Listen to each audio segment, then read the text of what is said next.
Bonjour, dans cette vidéo, je vais corriger les questions 4, 5, 6 et 7 de la fiche d'exercice partie A, chapitre 3, qu'on avait abordé l'énergie cinétique. Voilà.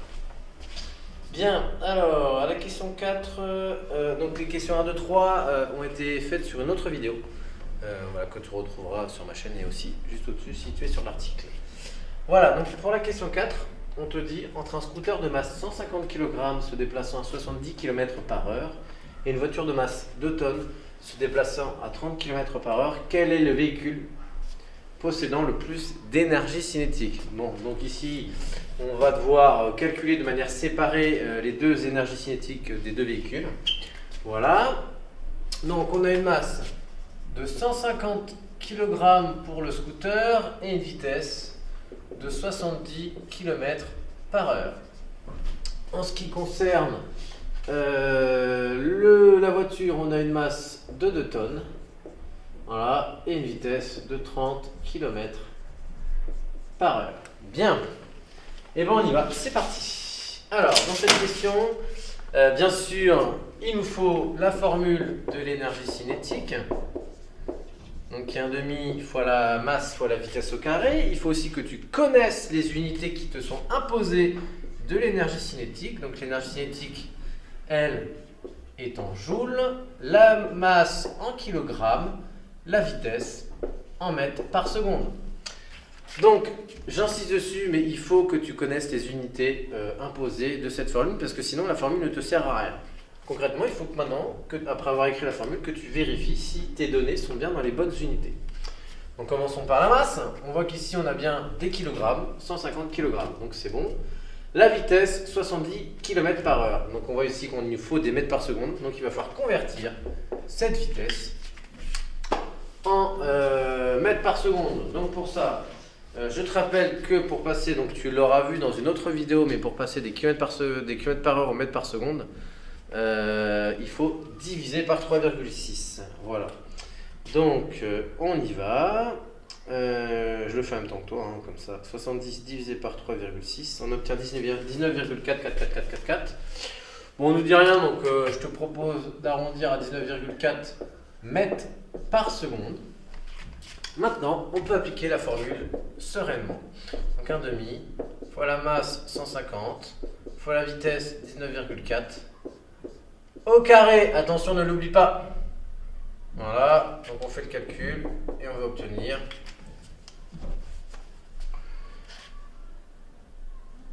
donc 0,5, 1/2 fois 150 fois 19,4.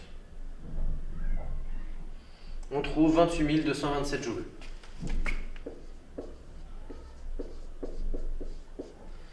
Bien, donc tu écris en conclusion, l'énergie cinétique associée au scooter de masse 150 kg et roulant à 70 km/h possède une énergie cinétique de 28 227 joules. En ce qui concerne la voiture, donc ça c'est le scooter. Voilà la voiture. Donc ici, on écrit la même formule, toujours, en vérifiant que les données soient dans les bonnes unités. Donc on observe que la masse est en tonnes et non pas en kilogrammes. Donc ici, il faut que tu fasses une conversion. Je te rappelle qu'une tonne, c'est 1000 kg. Donc 2 tonnes, c'est 2000 kg. On constate aussi que la vitesse est en km/h et non pas en mètres par seconde. Donc il faut que tu divises par 3,6. Donc on y va. 30 divisé par 3,6, ça nous fait 8,3333. On arrondit à 8,3 mètres par seconde. Donc encore une fois, l'exercice ne t'indique pas comment tu dois arrondir, c'est à toi de prendre cette initiative. Bon, de chiffres, ça suffit là. Enfin, un chiffre après la virgule, ça suffit largement. Bien, on réalise le calcul. 1/2 fois 2000 fois 8,3 au carré. Alors, donc 0,5 fois 2000 fois 8,3 fois 8,3. Ce qui nous fait 68 890 joules. Alors, on constate quoi? Bon, que la voiture, même si elle roule pratiquement 2 fois moins vite, elle a une masse tellement plus grande que du coup, ça l'emporte. Voilà.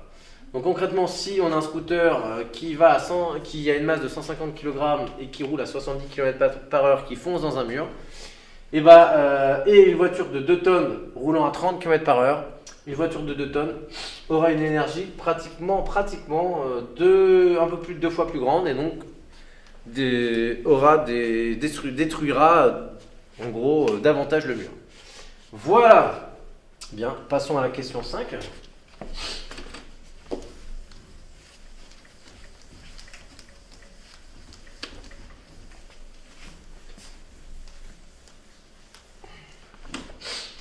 Alors, à la question 5.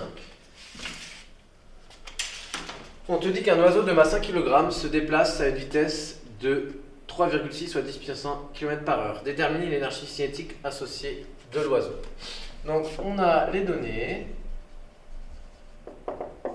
On te dit la masse, 1,1 kg. Voilà. On te dit la vitesse, 3,60 fois 10 puissance 1 kg. Oh pardon, km par heure. Donc il y a écrit km h-1. Donc oui, ça c'est une notation que tu verras en seconde qu'on peut commencer à mettre. En fait, km h-1 ou km par heure, c'est pareil, c'est la même notation. Voilà.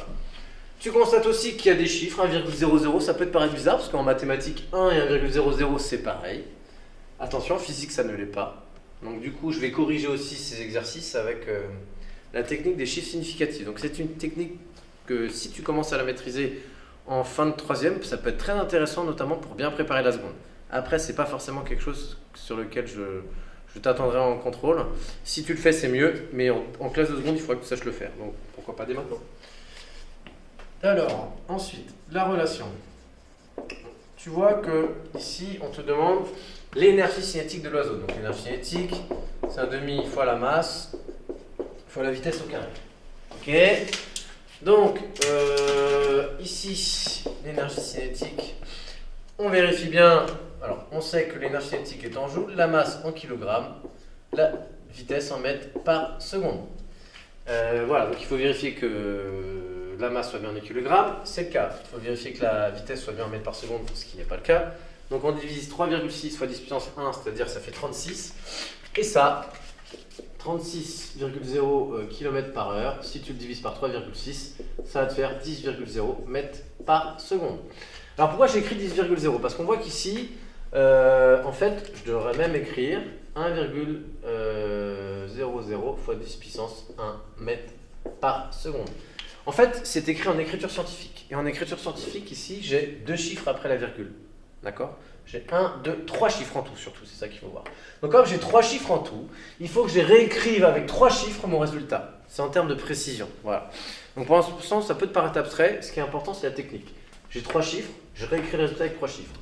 Voilà. Et comme j'ai 3 chiffres aussi sur ma masse, quand je vais faire mon calcul,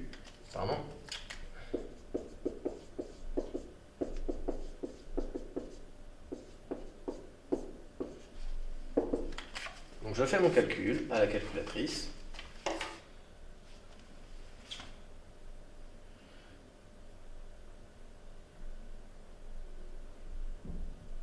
Ce qui me fait 50, mais attention, 50 quoi ? 50 joules. Mais là, tu vois que je n'ai que 2 chiffres. Donc il faut que j'écrive mon résultat avec 3 chiffres, parce que j'ai 3 chiffres sur mes données.